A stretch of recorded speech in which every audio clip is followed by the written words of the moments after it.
I'm Abby, I work at the Wildlife Trusts, and today I'm going to show you how to make blackberry crumble.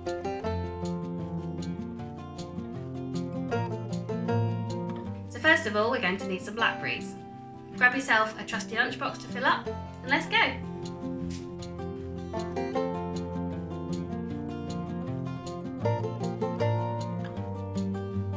Blackberries are a fruit, and they grow on the thorny shrub often referred to as the bramble. You can find brambles in hedgerows, in scrubland, roadside verges and woodland. You can see the brambles all year, but the fruits appear late July to October. Blackberry flowers are white or pale pink. The fruit develops once the flower has been pollinated. The dense bushes provide protection for nesting birds and good habitat for other small animals and insects. The seeds of a blackberry are contained in the juicy flesh of the fruit itself. Blackberries are an example of a seed that is dispersed by animals. Animals such as birds, squirrels, dormice and even badgers will eat the ripe fruit, and then as the seeds are undigestible, they'll excrete them out in new places for the plant to grow again. When picking blackberries, don't take any more than you need and leave plenty for wildlife. And don't forage anything you can't identify. Whilst I was picking the blackberries, I also spotted some other examples of seeds dispersed by animals.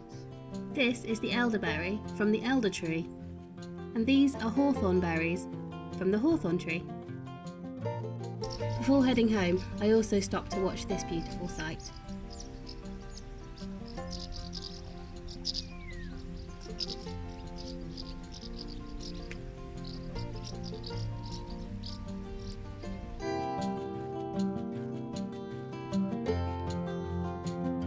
First of all, give your blackberries a bit of a wash and pat them dry. Pour them into the bottom of an oven-proof dish and sprinkle over the caster sugar. I added some apple just for some extra sweetness. Then, in a separate bowl, add your butter and the rest of the dry ingredients and rub them together between your fingers to form a crumb. Spread out the crumble topping on top of your blackberries and pop in the oven for about 30 minutes. It's best to put your oven-proof dish onto another oven tray to catch any spillages when the mixture bubbles over. Take it out of the oven and let it cool a little before tucking in.